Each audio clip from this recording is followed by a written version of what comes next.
O Evangelho de João, a pérola mais preciosa do Novo Testamento, revela a promessa mais grandiosa de Deus: a vida eterna em Cristo Jesus, o Verbo que se fez carne e habitou entre nós.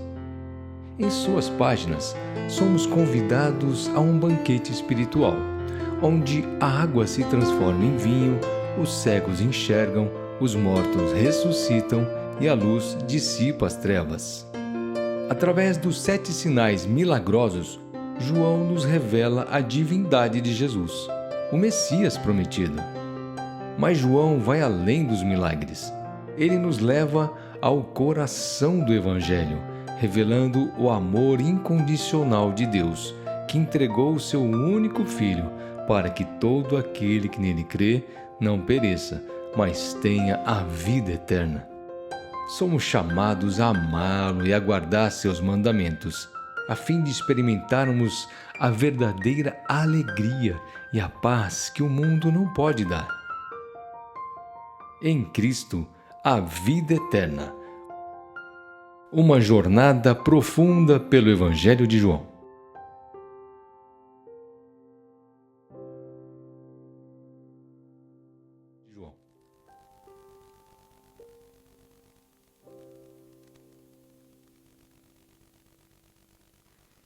João 6, do 22 ao 40. No dia seguinte, a multidão que ficara do outro lado do mar notou que ali não havia senão um pequeno barco e que Jesus não embarcara nele com os seus discípulos, tendo estes partido sós. Entretanto, outros barquinhos chegaram de Tiberíades, perto do lugar onde comeram pão, tendo o Senhor dado graças. Quando, pois, viu a multidão que Jesus não estava ali, nem os seus discípulos, tomaram os barcos e partiram para Cafarnaum à sua procura.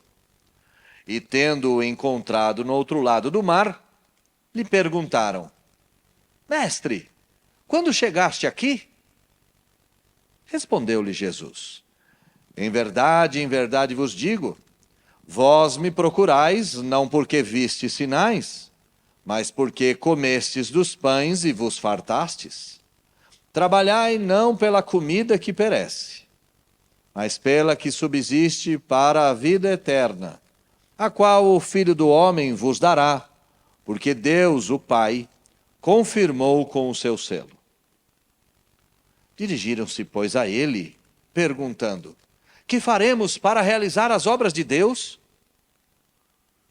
Respondeu-lhe Jesus: a obra de Deus é esta, que creiais naquele que por ele foi enviado. Então lhe disseram eles: que sinais fazes para que o vejamos e creiamos em ti? Quais são os teus feitos? Nossos pais comeram o maná no deserto, como está escrito: deu-lhes a comer pão no céu. Replicou-lhe Jesus: em verdade vos digo, não foi Moisés quem vos deu o pão do céu. O verdadeiro pão do céu é meu Pai quem vos dá. Porque o pão de Deus é o que desce do céu e dá vida ao mundo. Então lhe disseram: Senhor, dá-nos sempre desse pão. Declarou-lhes, pois, Jesus: eu sou o pão da vida. O que vem a mim jamais terá fome, e o que crê em mim jamais terá sede. Porém, eu já vos disse que, embora me tenhais visto, não credes. Todo aquele que o Pai me dá, esse virá a mim. E o que vem a mim, de modo nenhum lançarei fora. Porque eu desci do céu não para fazer a minha própria vontade, e sim a vontade daquele que me enviou. E a vontade de quem me enviou é esta: que nenhum eu perca de todos os que me deu. Pelo contrário, eu o ressuscitarei no último dia. De fato, a vontade do meu Pai é que todo homem que vir o Filho e nele crer, tenha a vida eterna. E eu o ressuscitarei no último dia. Feche seus olhos, vamos orar. Senhor, nós estamos diante da sua santa palavra. E diante da sua palavra, rogamos que o Senhor fale conosco de maneira profunda. Que esse diálogo que foi feito entre a multidão e o Senhor Jesus seja o nosso diálogo contigo. E que nesse diálogo com o Senhor tenhamos a nossa mente, o nosso coração, a nossa alma completamente corrigida, restaurada, transformada, para que tenhamos um relacionamento fiel e verdadeiro com o Senhor. Se o Senhor falar conosco nessa manhã, tudo isso há de acontecer. Se o Senhor se recusar a falar, ouviremos apenas um discurso vazio, palavras soltas ao vento. Então eu lhe peço que o Senhor fale conosco e também lhe peço que, se a sua vontade for falar conosco, que o Senhor me use com poder e com graça. Que a sua misericórdia seja derramada sobre todos nós. E que possamos ouvir a voz do Altíssimo, ecoando na nossa alma, a fim de mudar o nosso ser. Usa-me, não permita que eu estrague nada, fala conosco. É o que eu lhe peço em nome de Jesus. Amém. Para que a gente tenha um cenário, é necessário a gente trazer à memória o que aconteceu nos textos anteriores. Jesus acabou de realizar 2 grandes milagres, que fazem parte daqueles 7 sinais extraordinários. E quais foram esses 2 milagres? O primeiro, a multiplicação dos pães e dos peixes. Com 5 pães, 2 peixinhos, 10.000 pessoas foi alimentado. Qual foi o segundo milagre? Mesmo estando 5 quilômetros de distância, mesmo estando o mar da Galileia, o mar de Tiberíades, agitado pelo vento, agitado pelo clima, mesmo com todas as dificuldades, Jesus veio andando sobre as águas entre 3 e 6 da manhã e encontrou os discípulos em apuro. E o milagre não para por aí, porque assim que Jesus sobe no barco, diz o texto que eles alcançaram a outra margem em segurança. Então Jesus enfrenta a tempestade, rompe a distância, acalma a tempestade e leva o barco em segurança. E a multidão? Ora, a multidão foi alimentada no dia anterior. E tudo isso ocorreu em menos de 24 horas. No dia anterior, Jesus multiplicou os pães e os peixes. No final do dia, Jesus se retira e antes das 6 da tarde, os discípulos navegam para o outro lado. Entre 3 e 6 da manhã, Jesus vai ter com eles. Então, não havia ainda rompido as 24 horas. Mas diz o texto que assim que o outro dia raiou, a multidão foi atrás do Senhor Jesus, foi em busca do Senhor Jesus. O grande problema aqui, meus irmãos, é que essa multidão que vai atrás do Senhor Jesus é uma multidão que não está sendo movida por fé. Pelo contrário, eles possuem expectativas das mais variadas, mas todas elas terrenas. Eles estão indo atrás do Senhor por pão, eles estão indo atrás do Senhor por política, eles estão indo atrás do Senhor por revolução, eles estão indo atrás do Senhor por satisfação, eles estão indo atrás do Senhor por contentamento ou para obter esse contentamento, mas não por causa do Senhor. O grande problema é que muitas vezes essa multidão somos nós. Nós somos representados por essa multidão. E em tempos de crise e incerteza, em tempos de escassez e de fome, em tempos de sofrimento e angústia, muitos de nós buscamos o Senhor Jesus apenas para soluções imediatas. Queremos o Deus do Natal. Queremos o Deus que traz um presente mesmo para meninos maus. Queremos um Deus que resolva as nossas necessidades temporais sem considerar os propósitos eternos que Ele tem e a nossa própria eternidade. Nesse texto, Jesus vai corrigir a multidão e vai revelar que Ele não veio para satisfazer necessidades temporais, mas Ele veio satisfazer necessidades eternais. O grande problema é que a raça humana é incompetente. Mas para isso, a vontade do Pai se estabelece. Para a gente ter um tema: Jesus, o pão da vida, o homem e a fome do coração, e a solução de Deus para a vida de todos nós. Vamos começar a olhar esse texto tendo os marcadores do próprio texto. E quais são os marcadores do próprio texto? Os marcadores do próprio texto são as perguntas. Versículo 25. E tendo encontrado o Senhor Jesus, perguntaram: Mestre. Versículo de número 28. Dirigiram-se, pois, até Jesus e perguntaram: Mestre. Versículo de número 30. Então lhe disseram: Mestre, que sinais fazes? Versículo de número 34. Não é uma pergunta, mas eu entendo que esse texto é uma afirmação em tom de pergunta. Senhor, onde fica esse pão?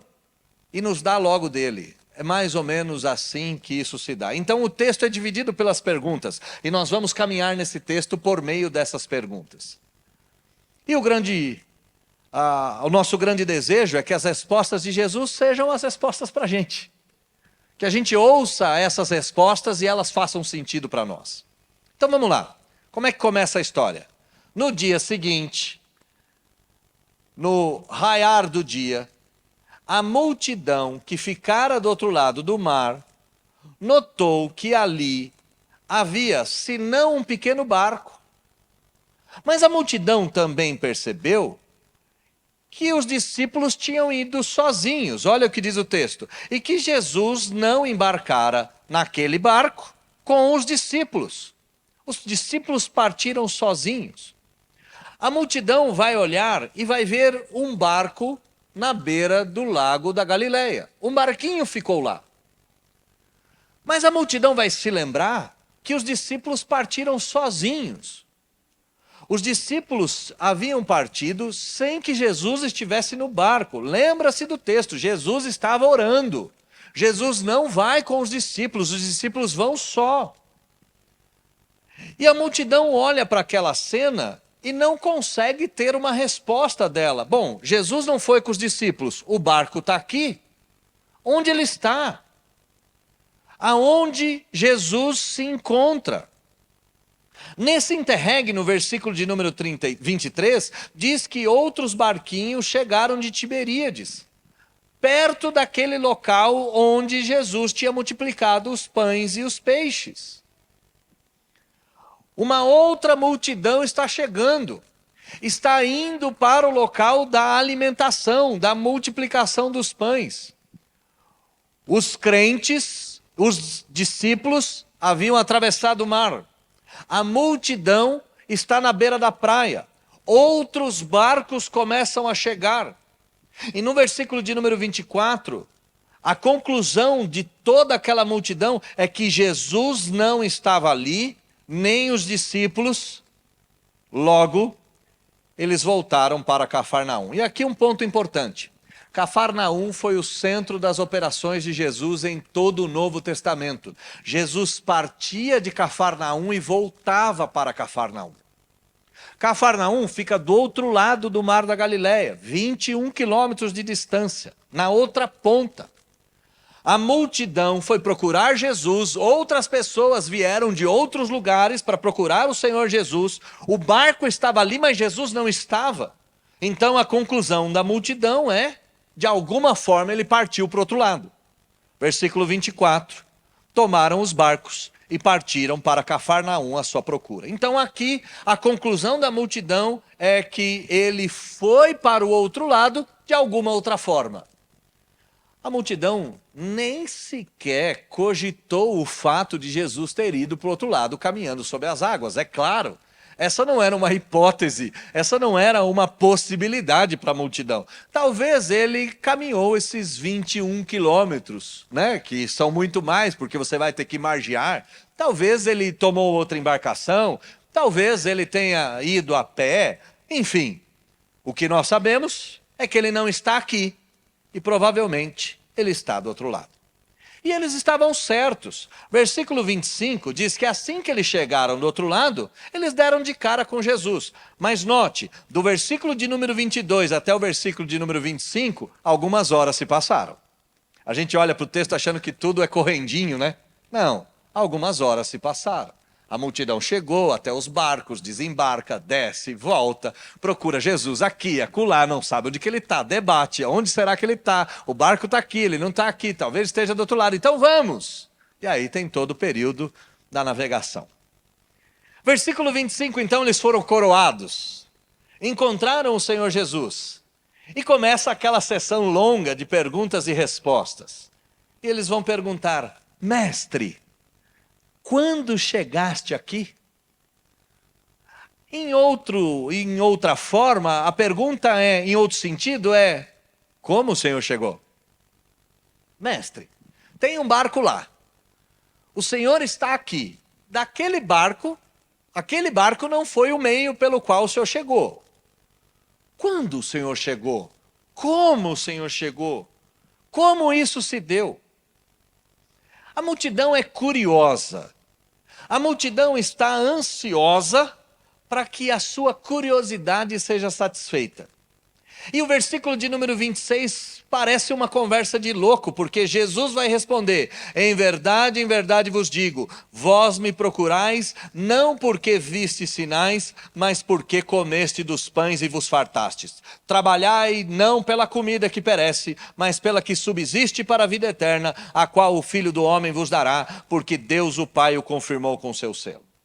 Por que eu disse que parece uma conversa de louco? Ora, porque Jesus não responde a pergunta que eles fizeram.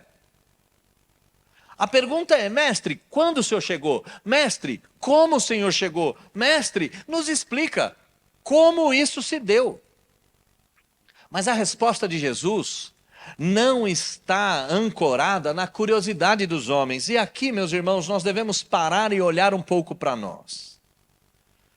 A gente, na maioria das vezes, faz a pergunta errada para Deus. E quando a gente faz a pergunta errada, Ele não é obrigado a responder. Você já passou por um problema na vida pesado mesmo, um problema pesado, um problema que não tem explicação, e aí você olha para Deus e diz, por quê? E você já reparou que todas as vezes que você pergunta para Deus por quê, Ele não te responde? Porque essa é a pergunta errada. Essa é a pergunta da autocomiseração, essa é a pergunta do curioso, essa é a pergunta do coração que não quer aprender. Essa é a pergunta daquele que sofre, quer um pequeno alento. E essa pergunta do versículo de número 25 é essa. Bom, pouco importa como Jesus chegou, o que importa é que o Senhor está aqui, o que importa é que a gente está aqui. Mas a multidão não está em busca de Jesus por quem Ele é. E aí a resposta de Jesus, que parece uma conversa de louco, na verdade está revelando o coração da multidão. Em verdade vos digo, vocês me procuram não por causa do meu poder ou daquilo que eu posso fazer essencialmente em vocês, mas vocês me procuram de forma utilitária. Vocês me procuram para terem pão e para se fartarem.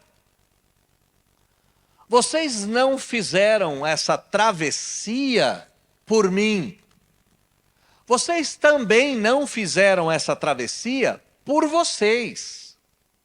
Vocês não estão aqui por quem eu sou e não estão aqui por aquilo que vocês de fato precisam. Vocês vieram até aqui por causa de uma necessidade fugaz. Vocês vieram aqui para, quem sabe, ter mais uma boca livre. Vocês vieram até aqui para, quem sabe, terem a compra do mês. Vocês vieram aqui para, quem sabe, terem um novo banquete. Vocês não vieram até aqui por quem eu sou. E perceba, meu irmão, que muitas vezes a gente faz esforços sobre-humanos para chegar perto de Jesus pelos motivos errados. A gente não só faz as perguntas erradas, mas muitas vezes a gente se aproxima do Senhor pelos motivos errados. Quem sabe, se eu for no culto hoje, não tem uma mensagem para a minha vida. Quem sabe, se eu for no culto hoje, não tem uma bênção. Quem sabe, se eu for no culto hoje, eu não consigo um trabalho. Quem sabe, se eu for no culto hoje, eu não tenho uma injeção de ânimo. E é bem verdade que todas essas coisas podem acontecer no culto, mas nenhum de nós deveria sair das nossas casas para vir para o culto para receber alguma coisa de forma utilitária. Como no caso aqui, meia dúzia de pães e meia dúzia de peixinhos. A pergunta é errada, é curiosa, não é verdadeira, não é relacional. E a resposta de Jesus revela o coração. E aí Jesus vai jogar o assunto para uma situação mais terrível ainda. Vocês trabalham pela comida que perece. É como se Jesus estivesse dizendo: vocês acordaram cedo, vocês colocaram os barcos na água, vocês atravessaram o lago da Galileia, o mar da Galileia, o lago de Tiberíades, de Genezaré, são os vários nomes que esse lago tem. Vocês se esforçaram para quê? Vocês trabalham duro pelas coisas erradas. Vocês trabalham duro por causa do pão, por causa da casa, por causa da família. Mas vocês não trabalham com a mesma diligência para a vida eterna. Vocês estão aqui afoitos e ávidos para meia dúzia de pãezinhos e de peixinhos. Vocês fizeram um sacrifício enorme. Não por quem eu sou. Olha o que Jesus diz: trabalhai não pela comida que perece, mas pela que subsiste para a vida eterna. Trabalhem pela comida a qual o Filho do Homem vos dará. Trabalhem pela comida que Deus está vos entregando. Sejam ávidos por aquilo que Deus tem para vocês e não pelas coisas tolas e fúteis desse mundo. Trabalhem com o mesmo esforço para entrarem no céu e não para comer o bem dessa terra. E percebe, meu irmão, que essa fala é direta para nós. Porque a gente não tem hora para trabalhar. A gente sai de casa cedo, volta a casa à noite. A gente não mede esforço por causa do pão, por causa do aluguel, por causa da escola dos filhos, por causa de um contrato, por causa de uma série de coisas. Mas se a gente pedir para o nosso coração dobrar o joelho e orar 15 minutos, será um tormento. Se a gente disser para nós mesmos: vamos sentar e vamos ler a Bíblia nessa tarde, meus irmãos, em 15 minutos de leitura da Bíblia é bem provável que eu e você estejamos dormindo sentado.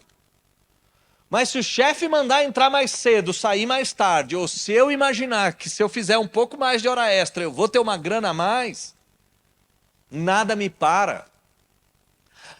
O lago da Galileia não parou a multidão, porque os motivos da multidão eram fome e sede de pão. Quando Jesus escancara, eles falam: viu, vocês vieram para cá não por causa de mim, Vocês não estão fazendo esforço nenhum por causa da vida eterna. Vocês trabalham duro para mudar a situação econômica aqui de vocês. Vocês não querem saber de Deus. A multidão se vira contra ele. Olha o versículo de número 28. Dirigiram-se, pois, a ele perguntando... Perdão, a multidão vai se virar no versículo anterior.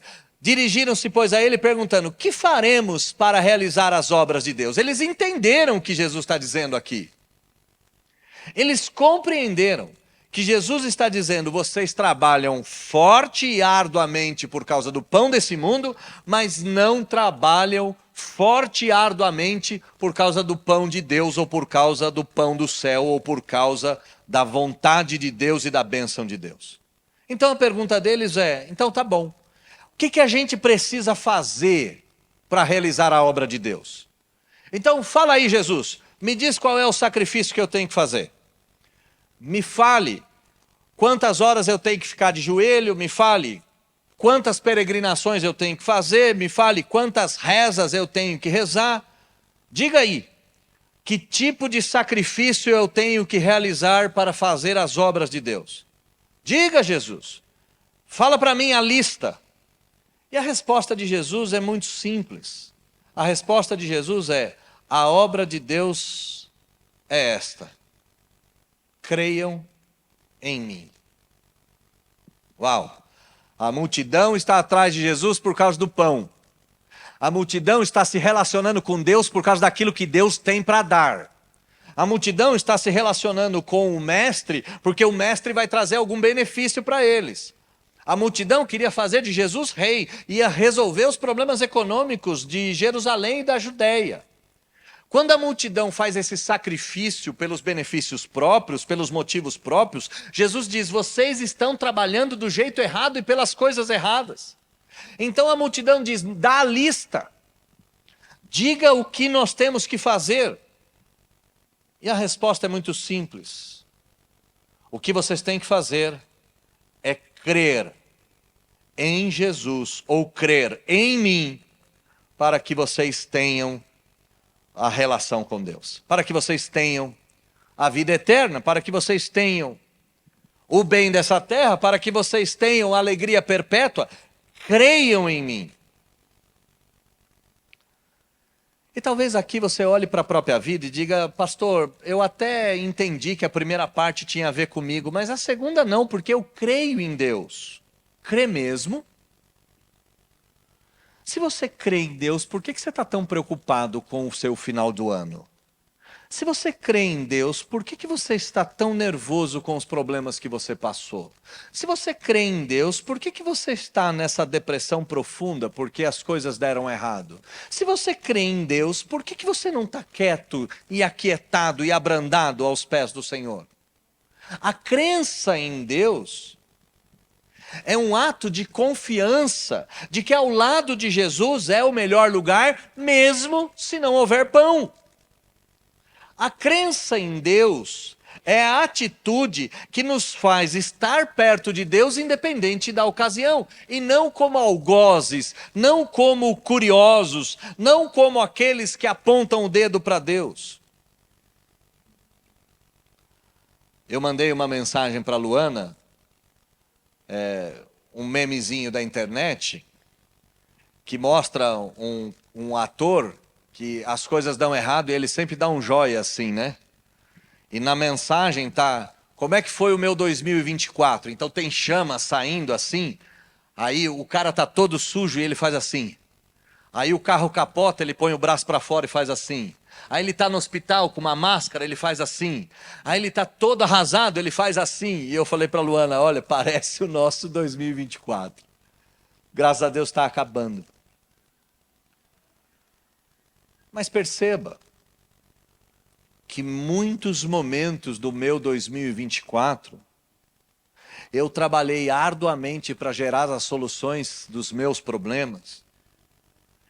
E simplesmente não acreditei que estar ao lado de Deus era o melhor lado que eu poderia estar, mesmo quando as coisas estavam dando errado. A resposta de Jesus é: vocês estão trabalhando duro pelas coisas erradas. Trabalhem duro pelas coisas certas. E que coisas são essas? Aprendam a crer e descansar. Essa é a fala. Aprendam a crer e descansar.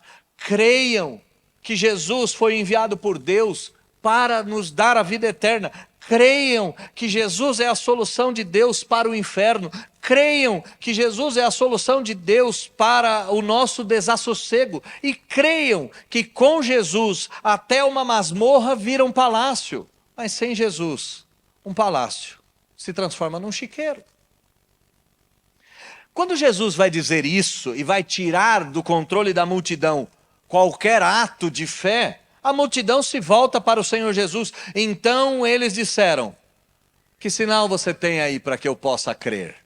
Olha o versículo de número 30. Que sinal fazes para que o vejamos e creiamos em ti? Quais são os teus feitos? A multidão está chantageando o Senhor Jesus. A multidão está dizendo assim: faz o seguinte, traz comida de novo para nós. Faz a multiplicação dos pães e dos peixes mais uma vez. Nos mata a fome. E aí a gente passa a crer em você. Mostra mais um sinalzinho. E meus irmãos, quando a gente olha esse texto, a gente fica até com raiva da multidão. A gente fica com muita raiva, diz para a multidão: como é que pode? Como é que pode? Vocês acabaram de ser alimentados no dia seguinte, vocês já viram um sinal maravilhoso. Jesus está corrigindo vocês, dizendo: vocês estão trabalhando pelas coisas erradas, vocês não estão crendo. Vocês precisam acreditar e descansar. A multidão olha para Jesus e fala: dá mais um sinalzinho aí quem sabe eu passe a acreditar. Faz uma mágicazinha, faz um milagrezinho.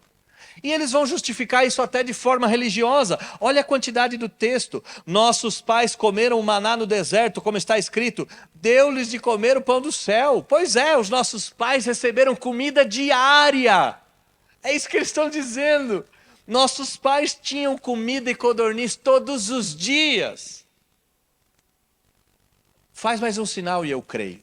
E a gente olha com raiva, mas eu gostaria de virar o espelho para a nossa face.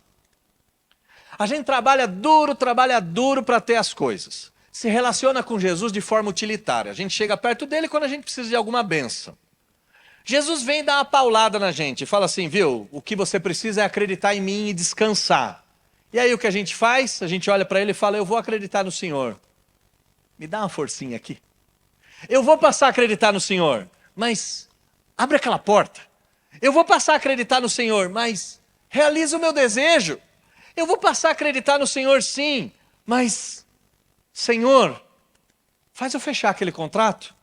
Senhor, resolve o problema do meu filho. Senhor, resolve o problema da minha conta. Senhor, faz um milagrezinho.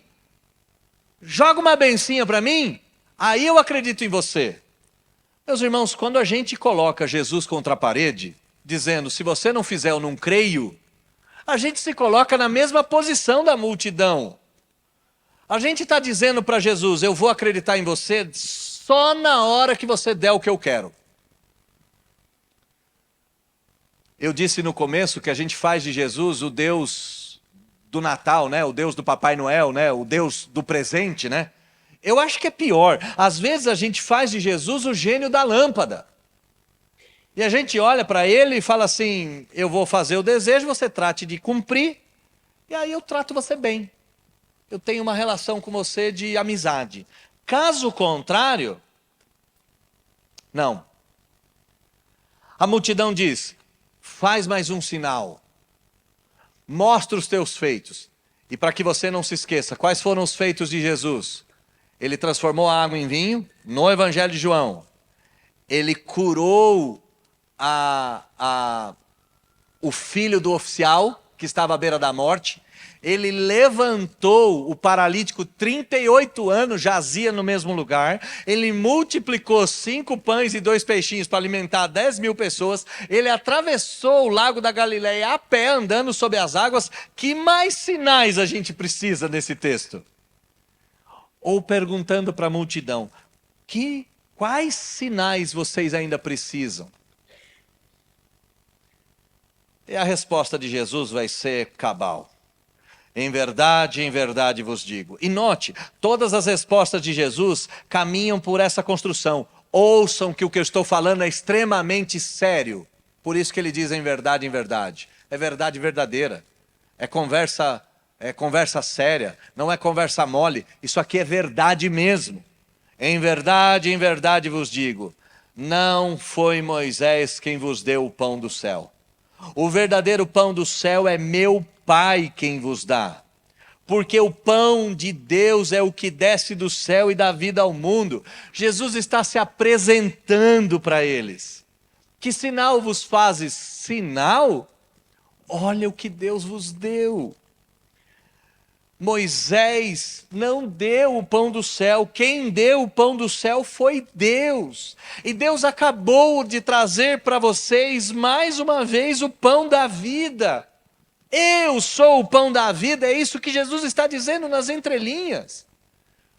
E se você já se esqueceu, esse foi o discurso de Jesus para a mulher samaritana. Ele disse: eu sou a água da vida, aquele que bebe da água que eu dou jamais tem sede. Ele está dizendo: eu sou o pão de Deus.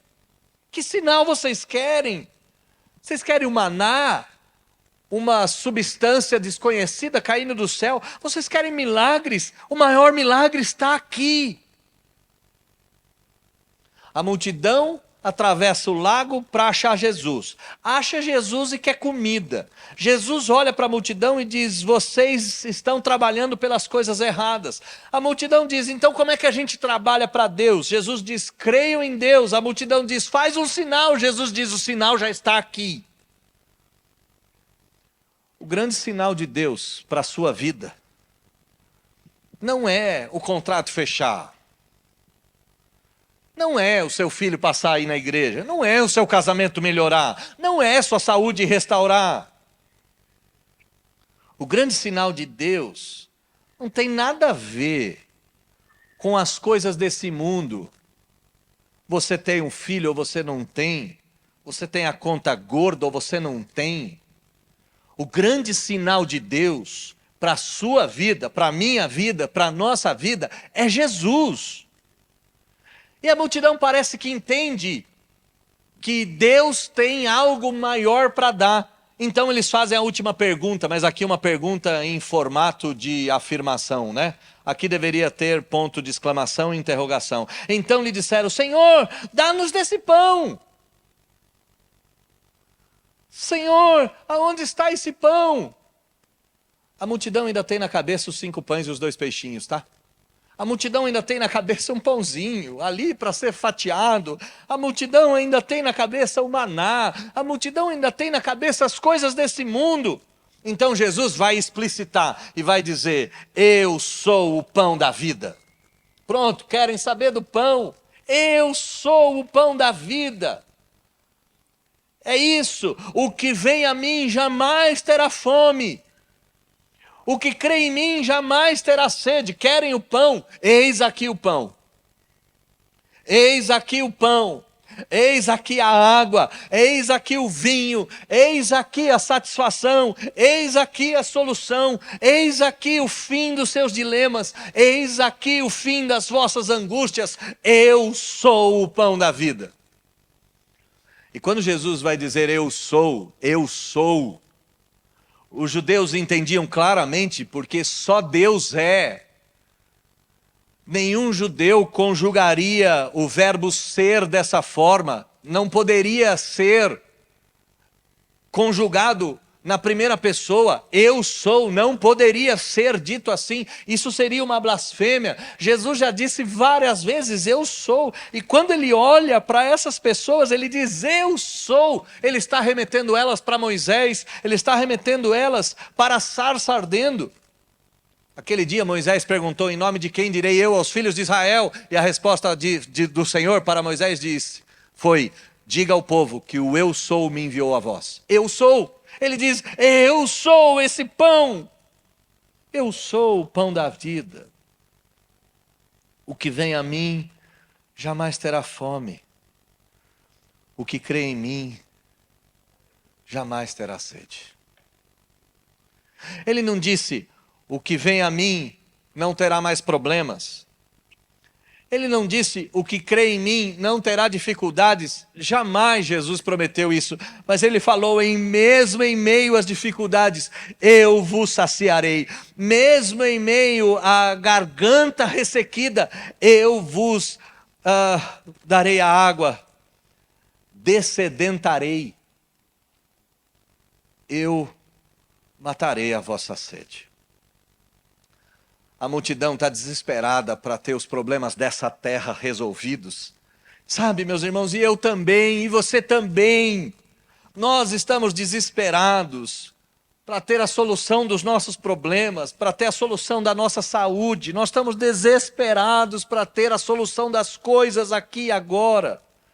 E a gente se esquece que o maior milagre já veio, a gente se esquece que a maior bênção já chegou, a gente se esquece que Jesus é o pão da vida, a gente se esquece que todo aquele que tem fome em Jesus é saciado, a gente se esquece que todo aquele que crê em Jesus, mesmo com sede, será dessedentado, a gente se esquece que Jesus é a solução de Deus para a nossa vida. Mas a fala de Jesus não termina por aí. Essa é a única resposta longa que Jesus deu. Percebe que ele responde a pergunta do versículo 25 com o versículo 26 e 27. Ele responde a pergunta do versículo 28 com o versículo de número 29. Ele responde a pergunta do versículo 30 com o versículo 32 e 33. A pergunta do versículo de número 34 vai ser respondida do 35 até o 40. Dá-nos esse pão, eu sou o pão, porém, vocês não acreditam. Olha o versículo de número 36, porém eu já vos disse, que embora me tenhais visto, não me credes. Eu já disse, eu já falei, eu já mostrei, mas vocês não creem. Aqui nós vemos qual é o grande problema da humanidade. Aqui nós vemos qual é o nosso grande problema. Aqui nós vemos por que é tão difícil acreditar e descansar. Aqui nós enxergamos aonde reside a nossa dificuldade. A nossa dificuldade, ela repousa no fato de que eu e você não somos capazes de acreditar se alguma coisa não acontecer em nós e por nós antes. A gente pode ver, a gente pode conhecer, a gente pode experimentar. Mas na hora H a gente falha. E quem aqui nunca falhou que atire a primeira pedra? Tem crente aqui na igreja de 50 anos de evangelho. Tem crente aqui na igreja que nasceu na igreja. E que se percebeu descrente quando tudo começou a dar errado. E começou a se relacionar com Jesus em troca de barganha, dizendo, me dá isso, me dá aquilo, eu preciso disso, eu preciso daquilo. E quando Jesus não deu, emburrou, fez birra, deu de ombro e falou, se o Senhor não me abençoar, eu não quero mais. Esse é o nosso problema. A gente pode ver 1 milhão de vezes. Se Deus nos deixar a própria sorte, a gente não crê. E ponto. Mas qual é a boa notícia do texto? Bom, até agora só vieram más notícias, né?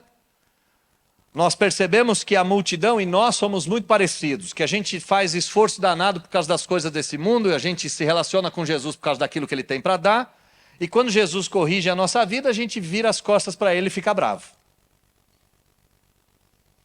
Jesus é a solução para a nossa existência, a gente já sabe, mas a dificuldade é que tem momentos que a gente não crê. E a gente não crê porque a gente não quer, a gente não crê porque a gente é incapaz, a gente não crê porque nós somos pecadores. Qual é a solução para a falta de crença? Versículo de número 37, até o versículo de número 40. Todo aquele que o Pai me dá, esse virá a mim, e o que vem a mim, de modo nenhum lançarei fora.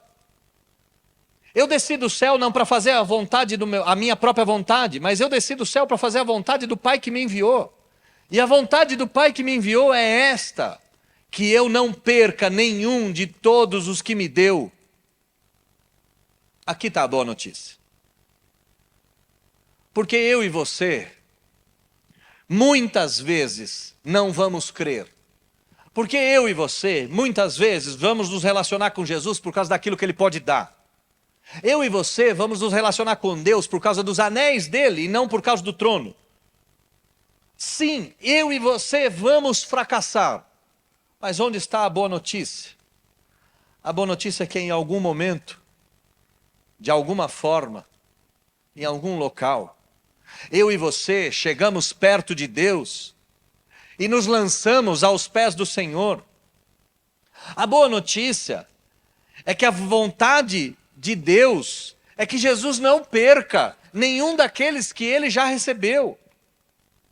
A vontade de Deus é que nenhum seja lançado fora, nenhum daqueles que foram eleitos, nenhum daqueles que foram escolhidos, nenhum daqueles que foram ajuntados. Lembra do texto de Efésios?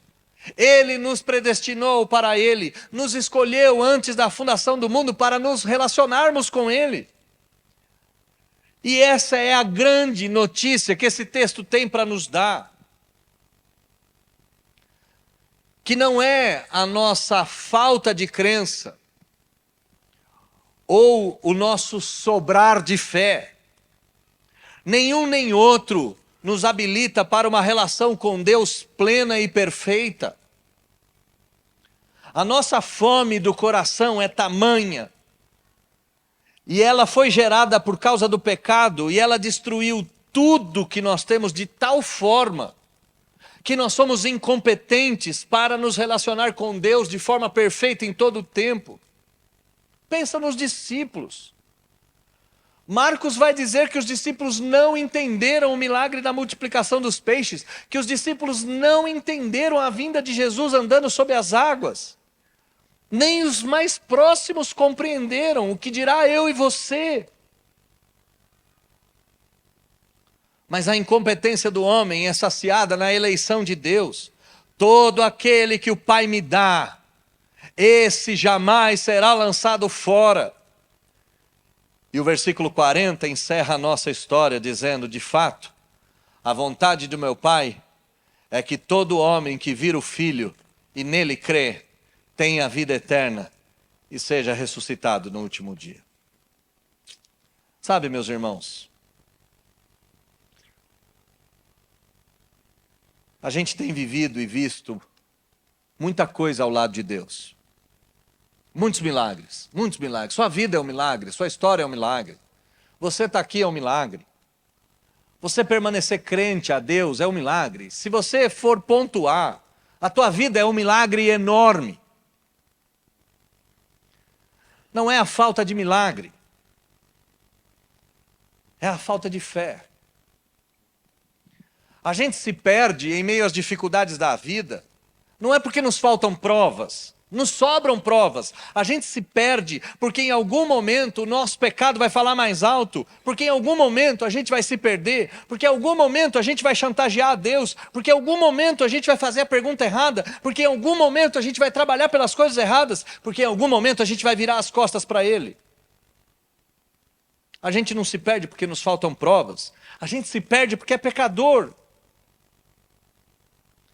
E a solução do pecado é o pão da vida. A solução do pecado é a vinda do Senhor Jesus. A solução para os nossos pecados é o Pai ter nos escolhido. E se você foi escolhido por Deus, meu amado irmão, de modo nenhum você será lançado fora. Se você for um eleito de Deus, você não se perderá. Se você for um escolhido do céu, nem você mesmo te arrancará da mão do Senhor. Se Deus te escolheu antes da fundação do mundo, não serão as suas tolices nem as minhas tolices que te tirarão do caminho. O que a gente aprende com esse texto? O que a gente aprende? Em primeiro lugar, que a gente deve tomar cuidado com as nossas prioridades. Cuidado com a sua agenda. Se a sua agenda envolve pão, se a sua agenda envolve comida, se a sua agenda envolve Natal, se a sua agenda envolve negócio, se a sua agenda envolve dinheiro, se a sua agenda envolve saúde, todas essas coisas são boas, mas cuidado se essas coisas forem a prioridade da vida de vocês.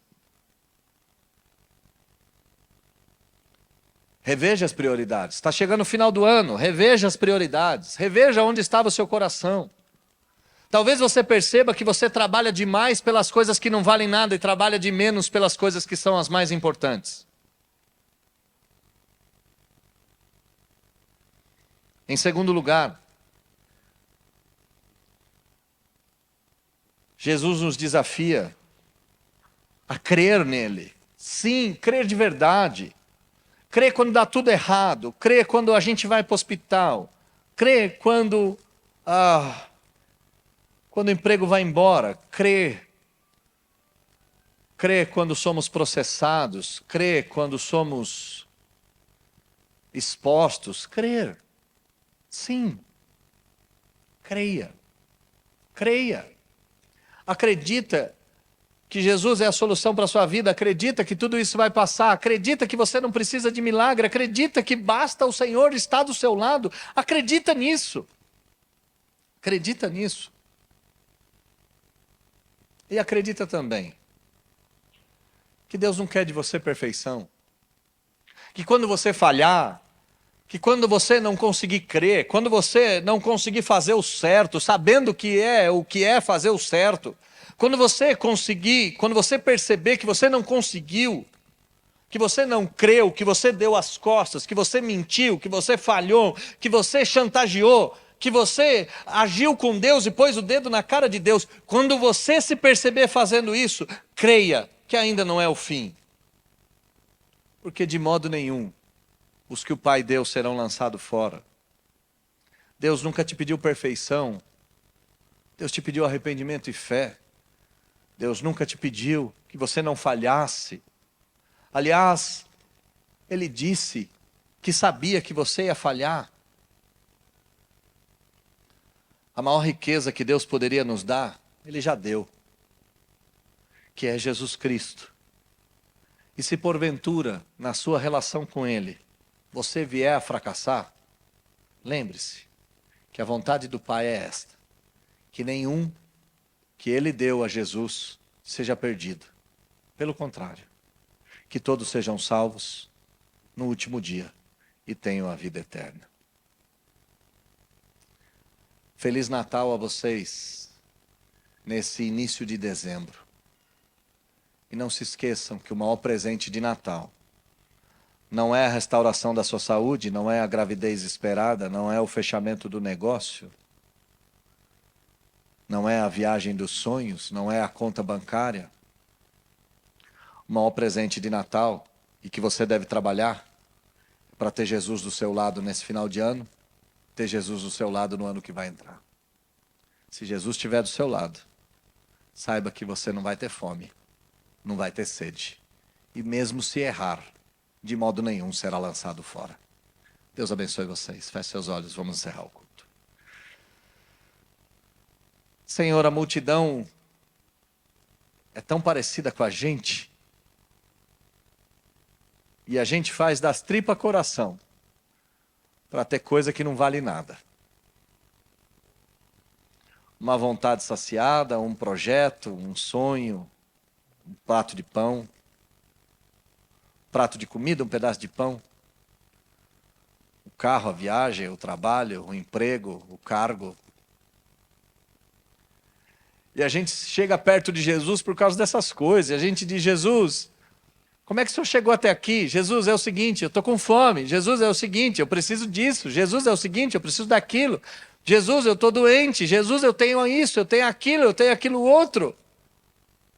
E Jesus olha para nós e diz: você está trabalhando tanto pelas coisas erradas. Trabalha por aquilo que é eterno. Trabalha para Deus, trabalha por Deus. Trabalha com Deus, trabalha em Deus. A gente pergunta: como é que a gente faz isso? O que a gente precisa fazer? Eu já faço um monte de coisa, eu não roubo, eu não minto, eu sou bom, eu vou para a igreja, eu te entrego isso, te entrego aquilo. E ele diz: só basta crer. Creia e confia. Creia e confia. E aí a gente olha e fala, qual sinal o Senhor mostra para que eu acredite? Me dá um sinal, manda alguém me ligar, deixa eu abrir a Bíblia, dá um texto bíblico, deixa eu ouvir uma canção. Me dá um sinal, pelo amor de Deus. Faz a nuvem voltar, começa a chover, tira a chuva, faz o sol abrir. A gente coloca tanta coisa. Jesus diz, que sinal você quer? Eu sou o sinal que você precisa.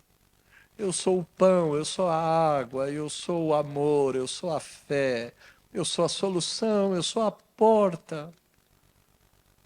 Eu sou o caminho, a verdade e a vida. Jesus responde para nós dizendo, que sinal você precisa?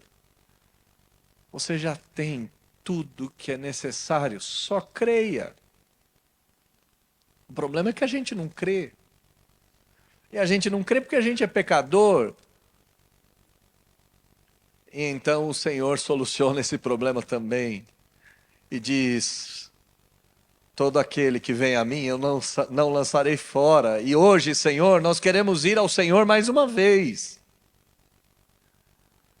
E ao Senhor, com o peito aberto, com o coração leve, com a alma transformada. Foi essa a oração.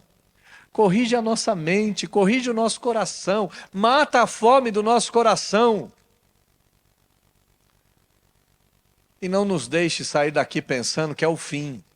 Porque de fato, Senhor, o Senhor conhece a todos nós e sabe que todos nós fizemos a mesma coisa nesse ano. Chegamos perto do Senhor por interesse, na hora que não fomos saciados, brigamos com o Senhor, pedimos um sinal, demos as costas e ficamos bravos. Todos nós.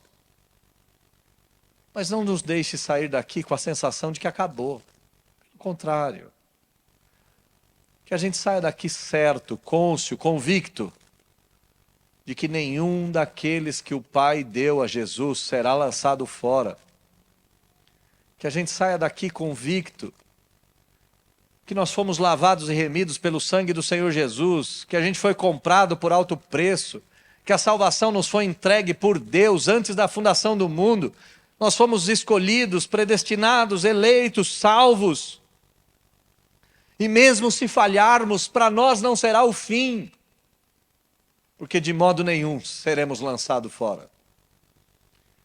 Então aqui, além do pedido de desculpa das nossas prioridades equivocadas, do nosso trabalho errado, da nossa falta de fé, além do pedido de perdão, nós queremos te agradecer. Porque mais uma vez o Senhor confirmou no nosso coração de que nos ama e que nós somos seus. E de que não serão meia dúzia de erros ou de falhas que nos tirará do reino dos céus. Porque afinal de contas, nenhum de nós entrou no reino de Deus pelos próprios méritos. Nenhum de nós há de sair de lá pelas próprias faltas. Se fomos escolhidos, permaneceremos contigo até o final. E se falharmos, e isso foi o que o texto bíblico disse, se falharmos, não temam, porque tendes um advogado junto ao Pai, chamado Cristo Jesus, o Senhor, que morreu para nos dar a vida eterna. Muito obrigado por essa verdade, de que mesmo os falhos, mesmo os mancos, trôpegos, cegos, ainda assim somos teus. Nós oramos em nome de Jesus.